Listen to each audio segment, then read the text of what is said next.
तो कहीं कोई मंदिर के अवशेष नहीं मिले और ना ही वैदिक सभ्यता में ऐसा कोई उल्लेख आया। मौर्य काल में हो सकता है थोड़े थोड़े मंदिर बनने प्रारंभ हुए होंगे। आज मंदिरों को भी एक अलग तरीके से कराएंगे, ध्यान रहे। गुप्त काल के जो मंदिर बता रहा हूं वो सिर्फ रीट वालों के लिए बता रहा हूं, बड़े इंपॉर्टेंट मंदिर है, इसलिए मैं गुप्त काल के कुछ मंदिर बताऊंगा इंपॉर्टेंट। और उसके बाद में मंदिरों का विकास अगर सही रूप से हम देखें तो मंदिरों का विकास कब शुरू हुआ था? गुप्त काल के अंदर मंदिरों का विकास हुआ था। गुप्त काल में मंदिर कैसे बने थे? नागर शैली के। अब आप कहोगे सर नागर शैली क्या होती है? बस यही तो चीजें मेन है, नागर शैली है, द्रविड़ शैली है। मंदिरों का सीधा सीधा प्रश्न अगर वो पूछेगा ना, केला माता का मंदिर कहाँ है, ये कहाँ है, आप कर दोगे। लेकिन एग्जामिनर जब आपको फंसाएगा ना तो पता है क्या कहेगा? निम्न में से नागर शैली का बना मंदिर है, निम्न में से द्रविड़ शैली का बना मंदिर है। बट चोखा चोखा हवा निकल जाएगी, नागर शैली द्रविड़ शैली। तो सारा बताऊंगा, एक एक चीज अलग अलग तरीके से स्क्रीनशॉट ले लेना चाहिए। सारे मंदिरों को इसी तरीके बताएंगे। तो देखिए गुप्त काल के अंदर मंदिर, देखो शुरुआत में मंदिर कैसे बने होंगे। हो सकता है ऐसे लोगों ने थोड़ा सा चबूतरा बनाया होगा और चबूतरे के ऊपर ऐसे मंदिर बनाए होंगे जैसे हम घर बनाते हैं, यानी सीधा सपाट तरीके से बनाया होगा। धीरे धीरे सोचा होगा लोगों ने कि यार ऐसे फिर पता कैसे चलेगा कि ये मंदिर है? पता भी तो चलना चाहिए मंदिर है वो। तो क्या करें, ऊपर शिखर बना दो। तो गुप्त काल में ही मंदिरों के ऊपर क्या बनने शुरू हुए थे? गुप्त काल के अंदर ही मंदिरों के ऊपर शिखर बनने शुरू हुए थे। यानी मंदिर शुरुआत में सही ऐसे सपाट बनते होंगे, फिर मंदिरों को अलग तरीके से डिफाइन करने के लिए मंदिरों के ऊपर क्या बना दिए गए? मंदिरों के ऊपर शिखर बना दिए गए। अब देखिए दो मंदिर है, एक तो है देवगढ़ का दशावतार मंदिर, भाई बहुत फेमस मंदिर है ये, गुप्त काल का बहुत फेमस मंदिर है। और दूसरा है भीतरगांव का लक्ष्मण मंदिर। दोनों ही रट लेना, भीतरगांव का लक्ष्मण मंदिर। भारत का पहला शिखर युक्त जो मंदिर माना जाता है वो देवगढ़ का दशावतार मंदिर माना जाता है, जो गुप्त काल में बना था। कहां है? झांसी। झांसी कहां है? यूपी। और इसका जो शिखर था वो लगभग 12 मीटर ऊंचा था। और दूसरा इसका उदाहरण, यानी शिखर युक्त मंदिर का दूसरा उदाहरण जो माना जाता है वो भीतरगांव का लक्ष्मण मंदिर माना जाता है। इसके शिखर में मेहराब का भी प्रयोग हुआ है। क्या इस बात को समझे? ये रीट वालों के लिए बड़ी ही इंपॉर्टेंट चीजें हैं। यानी शुरुआत में मंदिर सीधे बने होंगे, फिर ऊपर की ओर बनाना शुरू कर दिया होगा। तो शिखर, यानी उसे हम शिखर बोल देते हैं एक बार। तो अब जो आप मंदिर देखते हैं वो शिखर युक्त है, वो सारे नागर शैली के मंदिर है। तो पहला ये जरूर याद रखना, देवगढ़ का दशावतार मंदिर एक तरीके से भारत का पहला शिखर युक्त मंदिर है। और भारत का दूसरा शिखर युक्त मंदिर माना जाता है भीतरगांव का लक्ष्मण मंदिर। गुप्त काल में कुछ मंदिर ईंटों के भी बने थे। गुप्त काल के नई नई चीजें बता रहा हूं, हाई लेवल की एग्जाम की तैयारी करोगे वहां बड़ा काम आएगी ये चीजें। अब देखो गुप्त काल, दोबारा मैं इसको रिपीट मारूंगा, 3 बार मारूंगा, क्योंकि यहां से जब क्वेश्चन आएगा तो सिर्फ हवा ही निकलेगी, बाकी कुछ नहीं निकलेगा। देखिए 3 मंदिर मैं लिखता हूं। गुप्त काल में कुछ मंदिर ईंटों के भी बने थे। ईंटों समझ गया? कौन सा? एक तो भीतरगांव मंदिर जो कानपुर वाला अभी बताया था, लक्ष्मण मंदिर, भीतरगांव मंदिर कानपुर यूपी, ठीक है। दूसरा है सिरपुर का लक्ष्मण मंदिर। लक्ष्मण मंदिर सर ये कहां है? ये है रायपुर छत्तीसगढ़ के अंदर, ठीक है जी। और तीसरा है पहाड़पुर मंदिर है, राजशाही जिला, ये भारत में नहीं है, वर्तमान में बांग्लादेश में चला गया। गुप्त काल में सर्वाधिक मंदिर कहां बने? गुप्त काल में सर्वाधिक मंदिर बने एमपी के अंदर, मध्य प्रदेश में। लेकिन ये गुप्त काल के 3 ईंटों से बने मंदिर हैं। अब सर गुप्त काल के मुख्य मुख्य मंदिर बताओ। ये उनके लिए जरूरी है, रीट वालों के लिए तो सख्त जरूरी है। क्यों? क्योंकि स्थापत्य स्पेशल लगता है। तो देखिए चलिए गुप्त काल के मेन मंदिर, भले ही तो इनका स्क्रीनशॉट ले लेना कौन कौन से मंदिर है। क्यों? क्योंकि यहां से जब क्वेश्चन पूछेगा निम्न से गुप्त काल का बना मंदिर है या निम्न गुप्त काल का बना मंदिर नहीं है, तो भैया समस्या पैदा हो जाएगी। ये चीजें याद रहने वाली नहीं है। पहली बात तो कोई करवाता नहीं है, करवाएगा तो फिर समझ में नहीं आएगा। समझ में तो मैं करवाऊंगा तो भी नहीं आएगा, लेकिन फिर भी मैं बोल रहा हूं कि ये रटने वाली चीज है, आप इन्हें रट तो सकते हो। तो देखिए कौन कौन से मंदिर हैं। गुप्त काल के प्रमुख मंदिर, इनका डिटेल बाद में देखें। गुप्त काल के प्रमुख मंदिर, सांची का मंदिर, ये सांची का मंदिर संख्या 17 जो है, सांची का एमपी, ये गुप्त काल का मंदिर है। जबकि इतिहासकार कन्नीघम ने इसे गुप्त काल का प्रथम मंदिर बताया। इतिहास कन्नीघम ने इसे गुप्त काल का फर्स्ट मंदिर बताया, सांची का मंदिर संख्या 17। दूसरा मंदिर है गुप्त काल का तिगवा का विष्णु मंदिर, ये कहां है? ये जबलपुर एमपी के अंदर है। तीसरा गुप्त काल का मंदिर है भूमरा का शिव मंदिर, सर ये कहां है? ये भी एमपी में है। यहां पर भगवान शंकर जो है, शिव है जो रत्न जड़ित मुकुट पहने हुए थे। सुनिए दूसरा, देवगढ़ का दशावतार मंदिर, सर ये कहां? ये अभी बताया था ना, झांसी के अंदर है, यूपी के अंदर है। गुप्त काल का सर्वश्रेष्ठ मंदिर, गुप्त काल का, अच्छा अब तो झिन अवस्था में, गुप्त काल का सबसे बेस्ट मंदिर और गुप्त काल की सारी विशेषताएं हैं। अब क्या आधार पे मत कह देना, अब तो बहुत सा मंदिर, राजस्थान का विशास बहु मंदिर और बहुत सारा मंदिर जगह सत विकसित अवस्था में हो गया है। क्या कह रहा हूं मैं, थे जो भी कह रहा हूं मैं सुनू को नहीं, क्योंकि अब मैं पढ़ाऊंगा, मैं कोई कमेंट कौन बाजूं। तो ये टॉपिक बड़ा कठिन टॉपिक है, इसको 2 बार देखना, 3 बार देखना। लेकिन अभी गुप्त काल, फिर मंदिरों की शैलियां पढ़ेंगे, सीधा मंदिर नहीं पढ़ेंगे, अभी मंदिरों की शैलियां पढ़े। देवगढ़ का दशावतार मंदिर गुप्त काल का सर्वश्रेष्ठ मंदिर है। इस मंदिर में शिव को योगी के रूप में दिखाया गया था और पंचायतन शैली का भी ये पहला उदाहरण माना जाता है। सर पंचायतन शैली क्या होती है? अभी जिक्र करेंगे पंचायतन शैली क्या होती है। भीतरगांव का कानपुर मंदिर, ये किससे बना हुआ था? अभी बताया था ना मैंने, ईंटों का बना हुआ है। मुकुंदरा हिल से कहां? कोटा। अब देखो राजस्थान से संबंधित बहुत याद करना ही पड़ेगा। राजस्थान में गुप्त काल का मंदिर मुकुंदरा हिल्स कोटा, राजस्थान का गुप्त काल का मंदिर मुकुंदरा हिल्स कोटा। सबको पता है, बार बार ये क्यों पूछा जाता है? तभी पूछा जाता है, गुप्त काल में 1 या 2 ही मंदिर मिलते हैं राजस्थान में, जिनमें या तो ये स्क्रीनशॉट ले लो, रीट वालों इनको ढंग से रट लेना, ऐसा ही वालों जब यहां से वो पूछेगा ना तो समस्या पैदा कर देगा तुम्हारे। ये गुप्त काल के प्रमुख मंदिर है। कौन कौन से मंदिर है? सांची का मंदिर है, सांची मंदिर संख्या 17 एमपी के अंदर है। तिगवा का विष्णु मंदिर एमपी के अंदर, भूमरा का शिव मंदिर एमपी के अंदर, देवगढ़ का दशावतार यूपी के अंदर आ गया। ये भीतरगांव का ये लक्ष्मण मंदिर है योगी, ये ईंटों का बना हुआ है, और मुकुंदरा हिल्स कोटा। क्या याद रह जाएगा? क्या गुप्त काल के इतने, यानी सबसे पहले मैंने मंदिर बताए, फिर शिखर युक्त पहला मंदिर बताया। सर दोबारा बताओ, देखो दोबारा बता देता हूं, ज्यादा कुछ बताया नहीं। देवगढ़ का दशावतार मंदिर शिखर युक्त भारत का पहला मंदिर है, और शिखर युक्त भारत का दूसरा मंदिर भीतरगांव का लक्ष्मण मंदिर है। याद रह जाएंगे, आराम से रह जाएंगे। गुप्त काल के मंदिर किस शैली में बने? गुप्त काल के मंदिर सारे के सारे किस शैली में बने हुए? नागर शैली के। ये मुख्य गुप्त काल के मंदिर है। सांची है, तिगवा है, भूमरा है, देवगढ़ है, भीतरगांव, मुकुंदरा। रटने ही रटने। अब हम आगे की ओर शुरू करते हैं। करें शुरू? बेसर शैली के बारे में बताएंगे, बेसर शैली, नागर शैली, अभी उन्हीं चीजों को तो बताऊंगा। सीधे मंदिर तो मुझे पता है, आपने भी रट लिए होंगे। करणी माता मंदिर कहाँ है, चामुंडा माता मंदिर कहाँ है, नागणेची माता मंदिर कहाँ है, ये तो आपने ही रट लिए। लेकिन जो बेसिक, जो शुरुआत की जो चीजें हैं वो मैं बताऊंगा आपको, पूरा डिटेल से करेंगे, चिंता मत करो। चलिए नेक्स्ट हम करते हैं शुरुआत। आइए, मंदिरों की मुख्यतः 3 शैलियां हैं। देखिए, मंदिरों की 3 शैलियां हैं मुख्य रूप से। मंदिरों का प्रचलन कब हुआ? सर मंदिरों का प्रचलन गुप्त काल में हुआ। बिल्कुल। राजस्थान का प्रथम मंदिर का अवशेष हमें एक सभ्यता में मिला है, बैराट सभ्यता में। मिला था कि नहीं मिला था? बताया था ना, बैराट सभ्यता में यहां से मंदिर के अवशेष भी मिले। हो सकता है वो मौर्यकालीन मंदिर रहा होगा, लेकिन राजस्थान में मंदिर के कहां से मिले? बैराट में। सर राजस्थान में गुप्त काल के कौन कौन से मंदिर है, ये भी ध्यान रखना। राजस्थान में गुप्त काल का एक तो मंदिर है मुकुंदरा का शिव मंदिर, याद ही कर लेना इनको तो भैया। एक कणसवा, कहां पड़ता है? कोटा, कणसवा का शिव मंदिर। और तीसरा चारचोमा का शिव मंदिर। ये 3 रट्टा लगा लेना मंदिरों से। यहां सबसे ज्यादा आते हैं क्वेश्चन, यहां से कई बार आया, फिर गोड़ फिरता फिर हुआ। ये राजस्थान के 3 गुप्त काल के, तीनों ही कोटा के अंदर है। एक मुकुंदरा का शिव मंदिर, कणसवा का शिव, चारचोमा का शिव मंदिर। तीनों के तीनों अच्छे से याद कर लेना, इनको बड़े इंपॉर्टेंट है।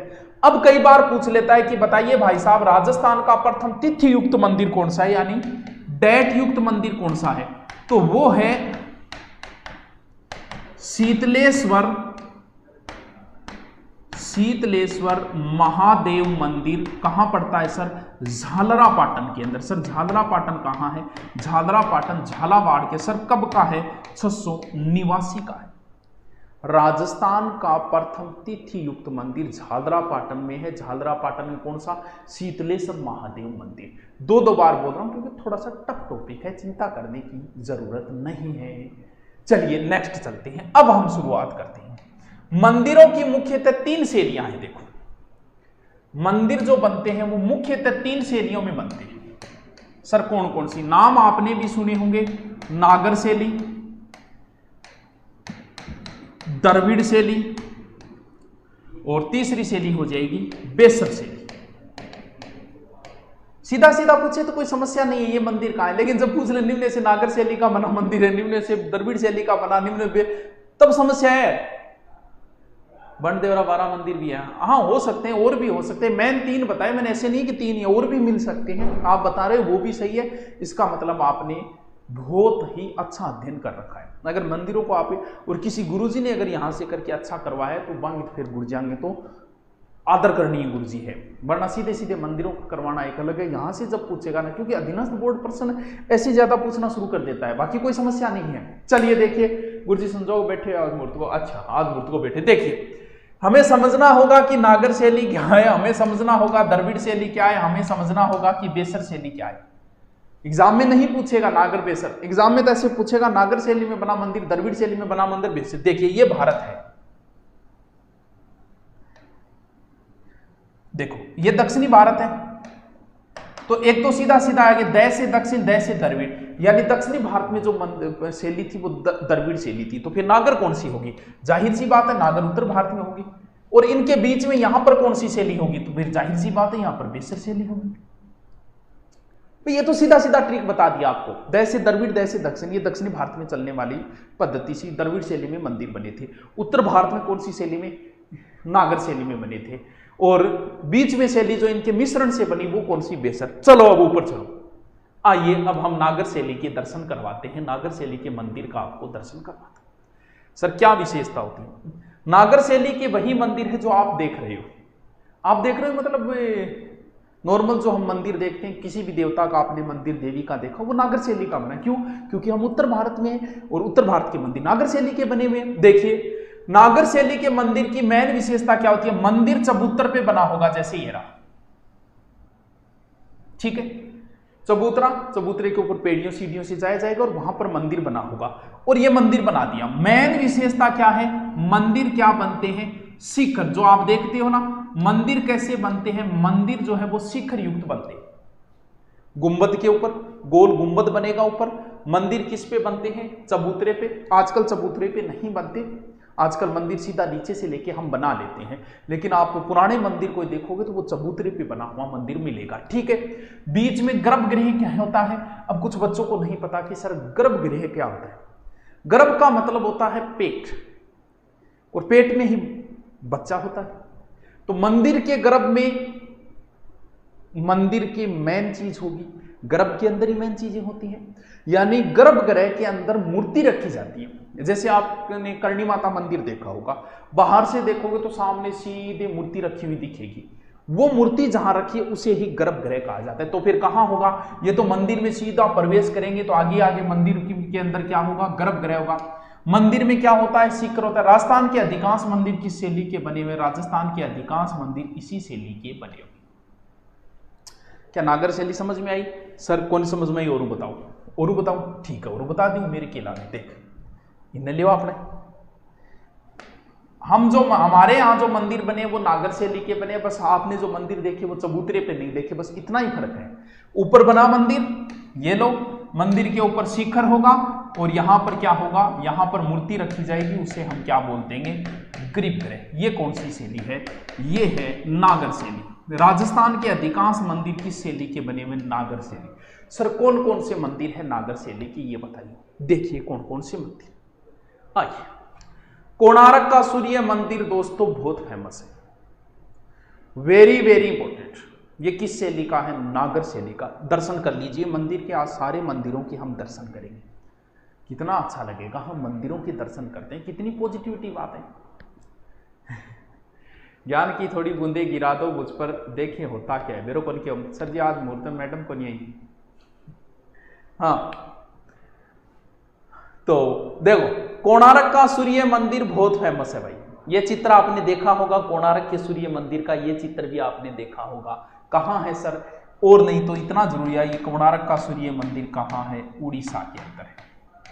ये कौन सा है, नागर शैली का। सर और दिखाइए नागर शैली के। किराड़ू का सोमेश्वर मंदिर कहाँ, बाड़मेर, ये भी किस शैली में, मैंने नहीं देखा, हो सकता है आप में से किसी ने देखा होगा ये मंदिर, तो मैंने तो नहीं देखा है, तो देखने जाएंगे कभी टाइम मिला। तो किराड़ू का सोमेश्वर मंदिर भी किस शैली में बना हुआ है, ये नागर शैली की। ये देखो चबूतरा है, देखो नीचे, और ऊपर ये मंदिर, और ये एक तरीके से शिखर हो गया। स्टॉक में कौन इतिहास की किताब, स्टॉक में कौन इतिहास को नयो करेक्शन करांगा बाद में, ले ली कोई बात कौन। स्टॉक में किराड़ू का ये मंदिर। सर और मंदिर दिखाओ मार थोड़ा, और भी याद हुए। दधी माता मंदिर नागौर, ये देखो चबूतरा, चबूतरे के ऊपर ये बना हुआ मंदिर। दधी माता मंदिर कहाँ है, नागौर के अंदर, किस शैली में, नागर शैली में। अंबिका माता मंदिर, ये तो देखा हुआ है मेरा, ये देखो चबूतरा, चबूतरे के ऊपर बना है, ये भी किसका मंदिर है, नागर शैली का उदाहरण है। क्या समझ में आई नागर शैली वाले मंदिर, क्या समझ में आई, दोबारा बताओ नागर शैली क्या है। आप जो मंदिर देखते हैं वो नागर शैली के है, बस इतना ही अंतर है कि चबूतरे पे नहीं होते, तो चबूतरे पे बना दो बस। चबूतरा, चबूतरे के ऊपर शिखर बना होगा, और सीधा मंदिर के सामने गर्भगृह बना होगा, वो नागर शैली के मंदिर है। सर नागर शैली के मंदिर कौन कौन से, तो नागर शैली का सबसे फेमस तो ये है कोणार्क का सूर्य मंदिर, बहुत फेमस है भैया। थोड़ा सा और नहीं तो इतना याद रखना कि ये कहां पर है। दूसरा किराड़ू, राजस्थान वाले जरूर याद रख लेना, और नया तो किराड़ू हो गया, दधी माता मंदिर हो गया, अंबिका माता मंदिर उदयपुर, ये सारे कैसे बने हुए, ये नागर शैली के। अब बात आती है नागर शैली के उपशैलियां। सर यहां से भी आ जाते क्या, आते तो नहीं लेकिन फिर भी हम पढ़ लेते हैं, क्या लगता है। नागर शैली की कुछ उपशैलियां हैं। आपके कमेंट आज मैं नहीं पढ़ रहा हूं क्योंकि चलो पढ़ लेता हूं, बड़ी देर में आ गया। मेरे लिए तो ताजमहल से कहीं गुना बेहतर है, आप भगवान हो मेरे। ओ हो केक राम बढ़ाई तो सर आज तो सुना लागो, थैंक यू सर। एक शायरी मार दो, शुरुआत में मारती मैं, अब कौन मारो। हाँ हो गया थारा कमेंट, हो गया कमेंट। मंदिर ढंगू पढ़ लियो। नागर नॉर्थ, हाँ एन से नागर, एन से नॉर्थ, द से द्रविड़, द से दक्षिण, बस ओल है, सूत्र सेट कर दियो और परिभाषा आप पढ़ते रहना। अब देखिए नागर शैली की कुछ उपशैलियां हैं, मैं इसको 2 बार रिपीट मारूंगा दोस्तों, ताकि आप आगे तो कोई समस्या नहीं आएगी, ये शुरुआत में थोड़ी सी समस्या आती है। देखिए उपशैली कौन कौन सी, पहली शैली है महामारू शैली, जिसे गुर्जर प्रतिहार शैली भी कहा जाता है। अब गुर्जर प्रतिहारों ने कब से कब तक शासन किया था, गुर्जर प्रतिहारों ने शासन लगभग 8वीं से 12वीं शताब्दी तक किया था। तो इसने लगभग गुर्जर प्रतिहारों द्वारा बनाए गए कह सकते हैं, या उस समय बने हुए कह सकते हैं, तो उसे महामारू शैली कहा जाता है। सर इसके कौन कौन से मंदिर है, देखो 8 से 10वीं शताब्दी, और इसमें ज्यादातर अश्लील मूर्तियां बनी बाहर की, और इनसे अगर ध्यान से देखो तो पता चलता है कि ये अश्लील मूर्तियां। सर इसके उदाहरण बताइए, देखिए उदाहरण कुंभास्वामी मंदिर, हरिहर मंदिर ओसिया, सास बहू का मंदिर और कालिका माता मंदिर, ये किस शैली के हैं, ये सारे मंदिर महामारू या गुर्जर प्रतिहार शैली के। महामारू या गुर्जर प्रतिहार, महामारू या, इनके बढ़िया नोट्स बनाना भी, गुर्जर प्रतिहार के पूरा आरएस की तरह करवा रहा हूं मैं। हरिहर मंदिर आया ना इसमें, सास बहू मंदिर, कालिका माता मंदिर, नाम गाई भोग्यो क्यों, सास बहू मंदिर है, कालिका माता मंदिर है, और हरिहर मंदिर है ओसिया में, हरिहर मंदिर ओसिया, ले सकते हो इसका स्क्रीनशॉट, अच्छे मंदिर है, दर्शन करते हुए नेक्स्ट चलते हैं। पहली शैली कौन सी बताई, महामारू शैली। अब देखो दूसरी शैली कौन सी है, दूसरी शैली है पंचायतन, ज्यादा पंचायती ना कर, पंचायतन शैली। अब इसके नाम से ही पता चल रहा है पंचायतन शैली का मतलब 5 मंदिर एक साथ होंगे, 5 मूर्तियां एक साथ होगी। कैसे, बस सीधी सी बात है, ये तो लो मेन मंदिर विष्णु भगवान का हो गया, ठीक है, मंदिर के चारों साइड में 4 मूर्तियां और लगा देंगे, ये लो जी, ये पंचायतन शैली हो गई। एक मुख्य मंदिर, 4 और मंदिर, हो गई पंचायतन शैली 5 पंचायतन। सर पंचायतन शैली के उदाहरण बताओ, देखिए एक मुख्य मंदिर, और मुख्य मंदिर विष्णु का होगा। ये देखिए ये तो पूरा इसमें दिख नहीं रहा, ये लो इसमें मैंने जगदीश मंदिर मेरा देखा हुआ है, बहुत सुंदर मंदिर है, सपनों का बना मंदिर कहा जाता है इसे, जगदीश मंदिर को। कॉलेज कौन बनाई, मतलब गुरुकुल है, मैंने कॉलेज नाम लिख दिया, स्पेलिंग भी गलत लिखी। कॉलेज को नहीं अपना गुरुकुल है वो, हाँ कॉलेज क्या पढ़ा थार खातर है, आओ पढ़ो जाओ नौकर लागो थे जानो। देखो जगदीश मंदिर पंचायतन शैली का बना हुआ है, साइडों में 4 मंदिर और है, कभी जाओ तो देख लेना। भंड देवरा का मंदिर 12, बाड़ोली का शिव मंदिर ये भी किसमें है, पंचायतन शैली के अंदर है। और देवगढ़ का दशावतार मंदिर ये भी पंचायतन, ओसिया में बने मंदिर भी पंचायतन शैली में बने हुए हैं, ओसिया जोधपुर में। स्क्रीनशॉट ले लेना चाहिए इसका, जो भी हो ये किसके है, ये पंचायतन शैली के उदाहरण है। पंचायतन का मतलब समझ गया, एक मेन मंदिर और 4 मंदिर साइडों में, 5 मंदिर हो गए पंचायतन। बताओ इतने तक किसी की कोई समस्या, कोई समस्या? सर आपका नाम संजीव ठाकुर, संजीव ठाकुर सर इंग्लिश वाले कैंडिडेट डिफेंस अकेडमी वाले, आज आपका नाम संजीव ठाकुर सर इंग्लिश वाले क्या कह रहे हैं, तो समझो को नहीं मैं, संजीव ठाकुर सर क्या कह रहे हैं, मस्त हूँ दी आप कैसे हो, अच्छा गुरुकुल की ना, अच्छा बढ़ाई करा आगे, कोई बात नहीं है, बढ़िया बात है, एक दूसरे मास्टर का सहारा लें, बढ़ाई करें, काम चाले। बुराई करनी है तो आओ हमारी हवेली, यहाँ देखो आपको बहुत सारे मिल जाएंगे। अलग अलग प्रकार के लोग होते हैं, कुछ समझदार लोग होते हैं। भी मैं यहाँ गुरुकुल कर रहा हूँ, मुझे तो पता ही है कितनी की इनकम होगी, 1100 लूँगा, 4 महीने पढ़ाऊंगा, कोई लाइब्रेरी वाला भी नहीं बैठने देता 1100 रुपये में 4 महीने, वो भी 700-800 लेता है, मैं 4 महीने 8 टीचरों से पढ़ाऊंगा, तो कोई बात नहीं, हम नहीं, हमारा शहर जरूर कमा लेगा, कोई बात नहीं है, कमाने के और सोर्स बहुत है। लेकिन फिर भी कुछ मूर्ख ही मिल जाएंगे यहाँ पर जो बुराई करते हुए मिल जाएंगे, वो की है बिन की कोन्या, अरे तो कोई बात नहीं, भी कोनी तो और तो आता होगा, और 15 मास्टर है, बांध तो बढ़िया आता होगा, बांध पढ़ ले मार करने, तो कम से कम पढ़ तो ले, तो कोई बात नहीं, बढ़ाई बुराई ये सारी चीज़ें चलती रहती हैं, इससे कोई फर्क नहीं पड़ता। अगर आप प्रसिद्धि चाहते हो तो इस चीज़ के लिए पहले ही तैयार हो जाओ, आप कुछ हासिल नौकरी लगाओ तो आपकी बुराई भी होगी, उसके लिए आप पहले ही तैयार हो जाओ। फिर तो 8-10 साल से मैं तो तैयार हूँ, ऐसी बातें सुन के मुझे कोई फर्क नहीं पड़ता, ज़्यादा नींद आती है कि कुछ तो है।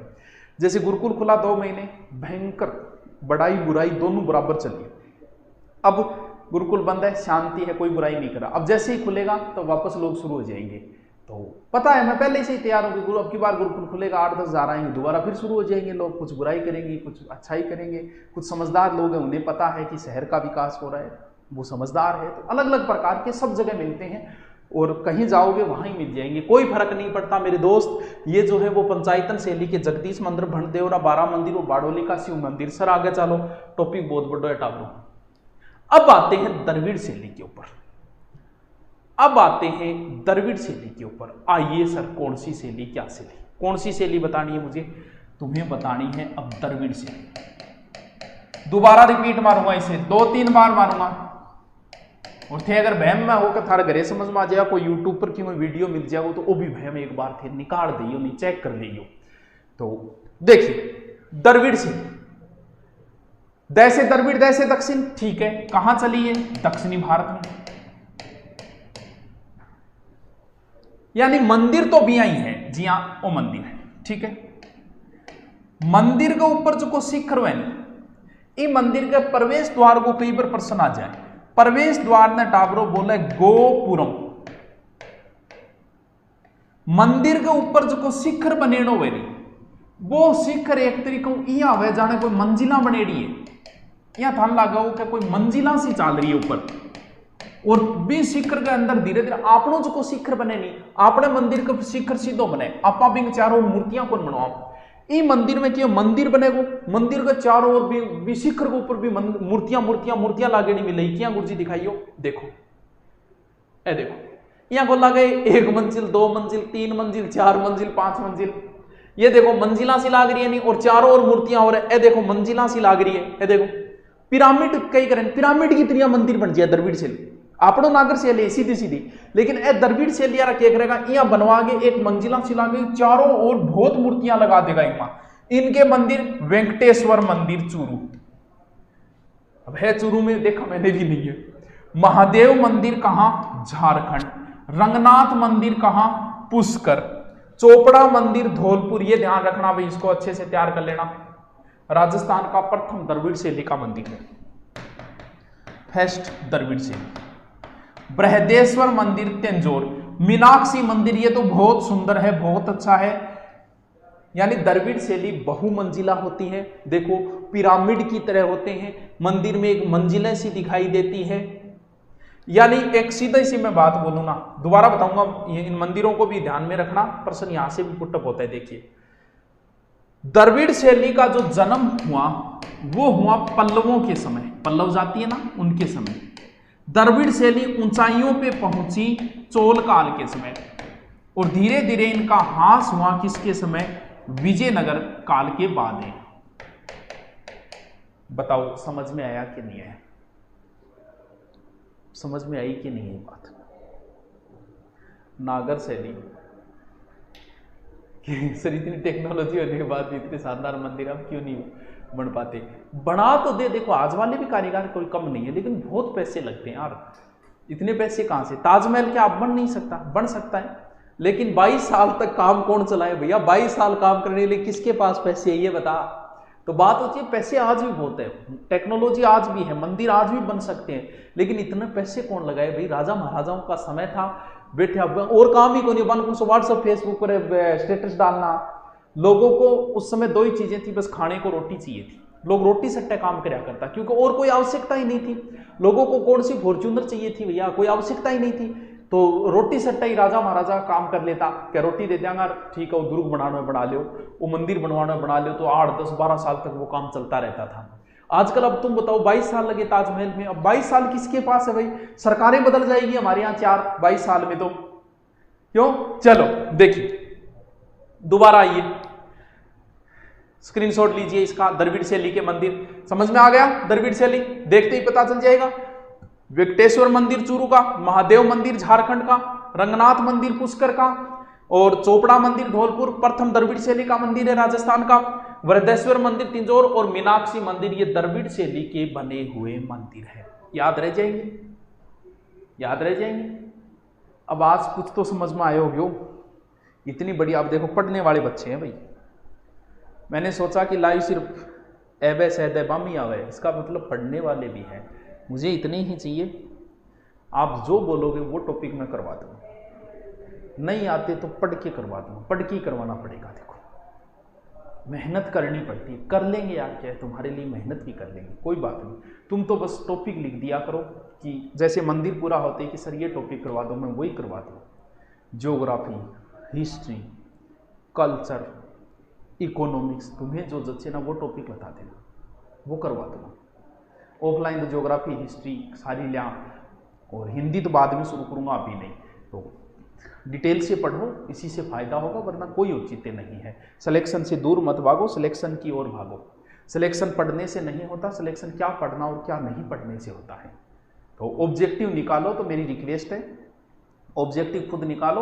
पुस्तक लिया और 200-250 की आती है पूरी, इतनी इतनी मोटी आती है पूरी, राजस्थान जीके की तीनों सब्जेक्टों की एक साथ इतनी, वो निकालो ना, खुद निकालो ना। मंदिर पढ़े, खुद निकालो ना ऑब्जेक्टिव। क्या है वैसे लगे रहते हो, 2-2 घंटे खराब करते हो। तो सिलेक्शन की ओर भागना है, सिलेक्शन से दूर नहीं भागना है। चलिए ठीक है, कोई बात नहीं। नेक्स्ट कौन सी शैली है, बेसर शैली। कौन सी शैली गुरु जी, देखो बेसर शैली की है। बेसर ये किस किस की मिश्रण है, नागर प्लस द्रविड़ की। ये चालुक्य वंश द्वारा फैली थी मध्य भारत में, चालुक्य वंश द्वारा। इस कारण इस शैली का दूसरा नाम है चालुक्य शैली। ज्यादातर ये विकसित कहां हुई, कर्नाटक में। इसके 2 फेमस मंदिर है बेसर शैली के, वेलूर का चेन्नाकेश्वरा मंदिर और वैष्णव मंदिर वृंदावन। ये 2 बेसर शैली के हैं। तो ये बेसर शैली ऊपर है, स्क्रीनशॉट भी आप इसका ले सकते हो। यानी नागर शैली मैंने बताई, द्रविड़ शैली मैंने बताई। दोबारा फिर रिपीट मारूंगा फास्टली, आप उस रिपीट का चाहे लास्ट रिकॉर्डिंग अपने पास रख लेना। फिर हम मंदिर पढ़ेंगे, राजस्थान के 33 जिलों के सभी मेन मंदिरों को हम पढ़ेंगे। आगे चलो, अब क्या है, मंदिर निर्माण की कुछ अन्य शैलियां भी थी दोस्तों, कुछ अन्य शैलियां, जैसे आपने नाम सुना होगा भूमिज शैली। नेक्स्ट लेता हूं, कुछ अन्य शैलियां। कौन सा, भूमिज शैली, नाम सुना है क्या, भूमिज शैली। भूमिज शैली का मतलब वो कौन है, भूमि में बनेड़ा है, अंडरग्राउंड है। ये नागर शैली की एक उपशैली है। वैसे देखें नागर शैली की उपशैली महामारू शैली का एक नवीन रूप है। ये मुख्यतः महाराष्ट्र और एमपी के अंदर फैली थी। कौन सी शैली, भूमिज शैली। इस मंदिर के शिखर अनेक खंडों में बंटे थे, शिखर खंडों में बंटे। देखो चित्र देखे बिना पता कौन लगा। देखो मैन शिखर, ठीक है, छोटा छोटा छोटा छोटा छोटा, कहां, रणकपुर के जैन मंदिर, बहुत फेमस मंदिर है, मैंने तो देखे, तुम भी देख लेना। रणकपुर के जैन मंदिर, पाली मथाई नदी 1444 कुंभा धरणक शाह ने बनवाया। कुंभा के समय बने थे, कुंभा ने नहीं बनाया। ये देखो मैन मंदिर शिखर, फिर देखो छोटा छोटा छोटा छोटा छोटा छोटा मंदिर बन जाए। ये देखो बड़ो शिखर, छोटा छोटा छोटा शिखर बन जाए। कौन सी शैली, भूमिज शैली। मैन शिखर बिंग सारा छोटा टाबर टाबर टाबर टाबर खड़ा कर दिया शिखरा में, वो कौन सी शैली, वह भूमिज शैली है। तो ये भूमिज शैली के 3 मंदिर आप जरूर ध्यान रखें। एक रणकपुर का जैन मंदिर, एक सेवाड़ी का मंदिर कहां, पाली में, एक झालरापाटन का सूर्य मंदिर कहां, झालरावाड़ में, और 1-2 और याद रखो तो मैं बता दूं, रामगढ़ देवी का मंदिर, रामगढ़ देवी का मंदिर 12, और उडेश्वर मंदिर भीलवाड़ा लेकर लेवाता। ये 5 मैन है। कौन सी है, स्क्रीनशॉट ले लेना। हाई अगर वो पूछेगा तो ऐसे पूछेगा भूमिज शैली का बना मंदिर कौन सा है, तब गड़बड़ हो जाती है, बाकी कोई समस्या नहीं आती मंदिरों में। वरना बार बार ये पूछा है रणकपुर के प्रसिद्ध मंदिर, लेकिन वो अगर डीपली जाएगा ना तब मरवा देगा आपको कि रणकपुर के जैन मंदिर किस शैली के बने हुए हैं, तब समस्या हो जाती है। भूमिज शैली समझ गया, एक मैन मंदिर, फिर छोटा मैन मंदिर, बाकी भाई। हाँ, पंचायतन शैली रणकपुर की कहां है, पंचायतन शैली रणकपुर में पंचायतन शैली कहां है, कहां पढ़ लिया भाई तूने? ये तो जैन मंदिर है। पंचायतन शैली मैन मंदिर विष्णु का होता है, ये जैन मंदिर है? चलो हाँ, मंदिर और देवताओं के भी बने हुए हैं।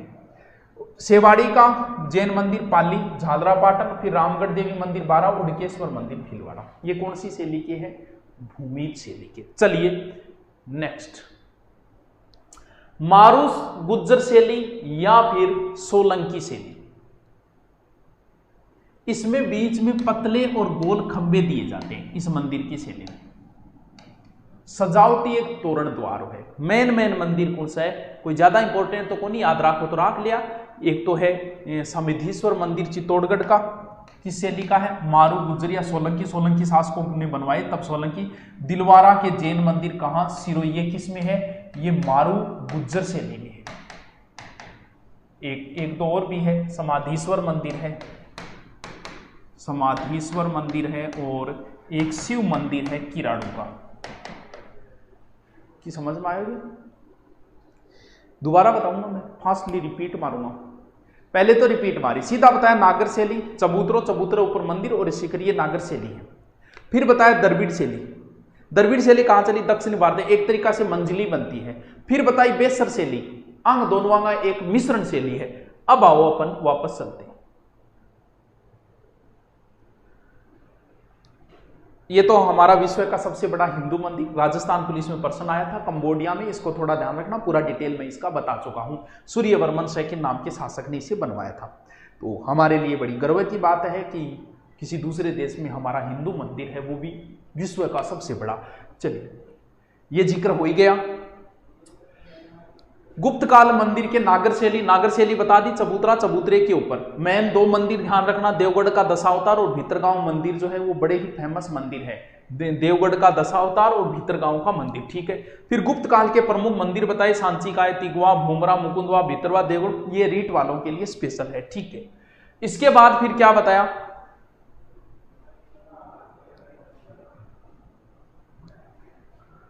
नागर शैली बताई, बीच में गर्भगृह होगा, चबूतरा होगा, चबूतरे ऊपर मंदिर होगा। राजस्थान के अधिकांश मंदिर जो है वो इसी शैली के, कोणार्क का सूर्य मंदिर नागर शैली का है।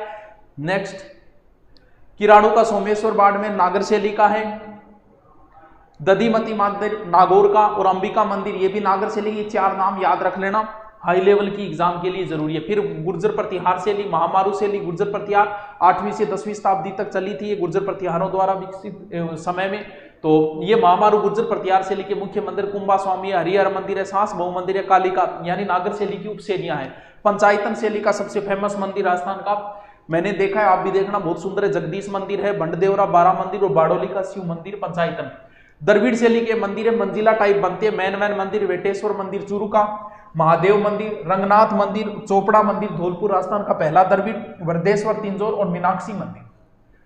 फिर हमने जिक्र किया है, इसमें भी कुछ है क्या, ठीक है, बेसर शैली। ये बेसर शैली के वेलूर का चेनाकेश्वर मंदिर और वैष्णव मंदिर वृंदावन, बस।